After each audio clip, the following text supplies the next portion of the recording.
Hi, I'm Katie, here to review some of the things you should do in the days and weeks following your surgery. First and foremost, stick to just liquids or soft foods for the first 14 days. Ice cream, yogurt, applesauce pudding, scrambled egg shakes, and smoothies are all good choices. Also, keep movement of your mouth down to a minimum. Try to avoid vigorous mouth activities like sucking with a straw. Even though it may not be a vigorous activity, smoking is particularly bad during the healing period. While you're recovering, you'll need to take some prescription medications. These may include an antibiotic, pain medication, a mouth rinse, and maybe a prescription for nausea.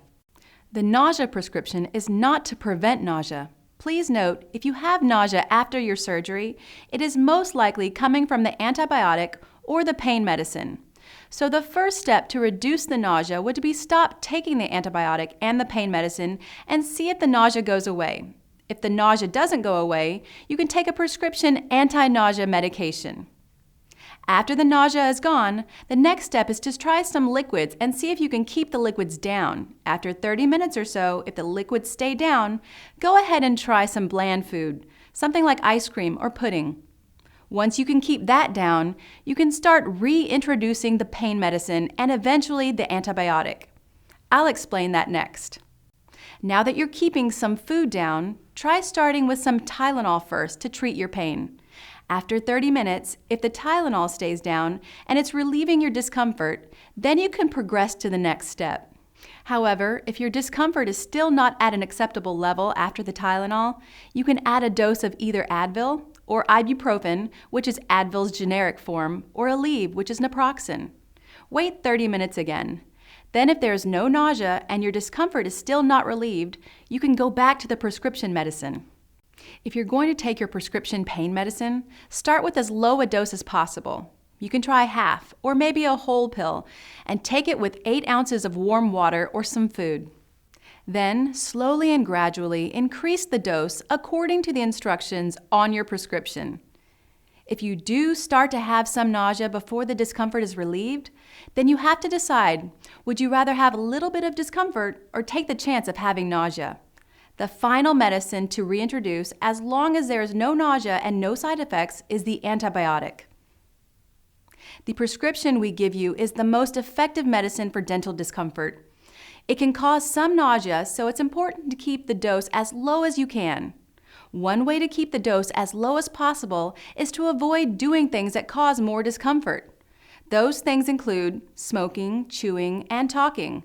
Just like with any injury, the more time you give it, the more you leave it alone, and the cleaner it is, the less likely you'll have discomfort. Your healing will progress slowly over a 6 to 8 week period. Please increase your mouth activity very gradually. Go slowly, 1 week at a time. Another way to reduce the use of prescription pain medicine is to take an over-the-counter non-steroidal anti-inflammatory, like Advil, ibuprofen, or Aleve on a regular schedule. You would take a regular dose, 1 or 2 tablets of the Advil, ibuprofen, or Aleve every 6 hours around the clock for 2 to 3 days.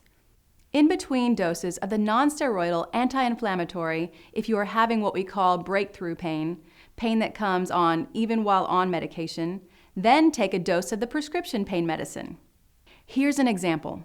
Let's say you take 2 Advil at 10 a.m., but an hour later you are having some discomfort. Go ahead and take either a half or a whole prescription pain pill. Wait 45 minutes to an hour. And if you are still in need of better relief, take an additional dose of your prescription pain medicine. Then, wait for the next regular dose of the non-steroidal anti-inflammatory at 4 p.m. We recommend you keep a time log of when you take medication and set a timer for the next dose. This includes waking up at night to stay on schedule with your medication. Staying on a regular schedule with the non-steroidal anti-inflammatory medication can reduce the amount of prescription medicine you will need. Also, keep in mind if you are taking hydrocodone, it can cause a side effect of itching, particularly on your arms, legs, or stomach. The more hydrocodone you take, the more itching you may experience. If the itching is associated with welts, then you are having an allergic reaction and you need to stop taking the medicine. If you have itching by itself, With no welts, it is not an allergic reaction, it is just a side effect. Start using the prescription mouth rinse the day after your surgery.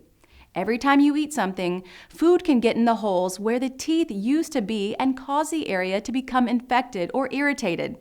During the first week after surgery, before your post-operative appointment, the best way to get any food out of the holes is to use the prescription mouth rinse or warm salt water. Gargle for 30 seconds and then gently, remember, no vigorous mouth activity, spit out the rinse.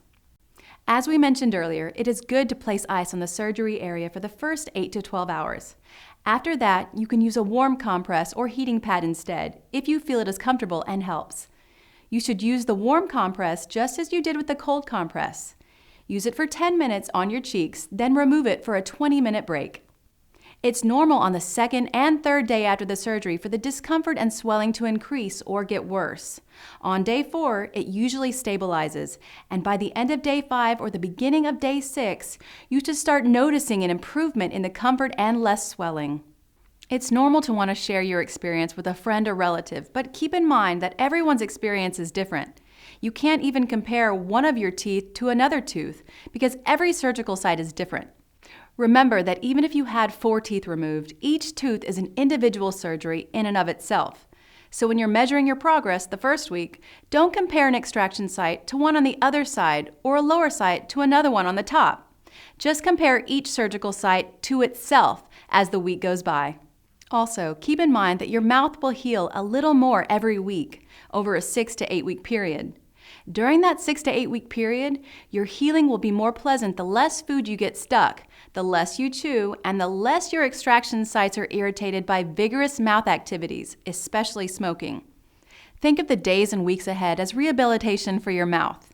The healing in your mouth is not much different from the healing of your knee, your elbow, or any other part of your body. It's going to take several weeks for things to get back to normal so you can use that part of your body the way you normally did. The absence of discomfort during the first few weeks does not mean that your mouth is healed. It just means that it's not being irritated. The healing of your mouth is just like any other part of your body. It's going to happen slowly over several weeks.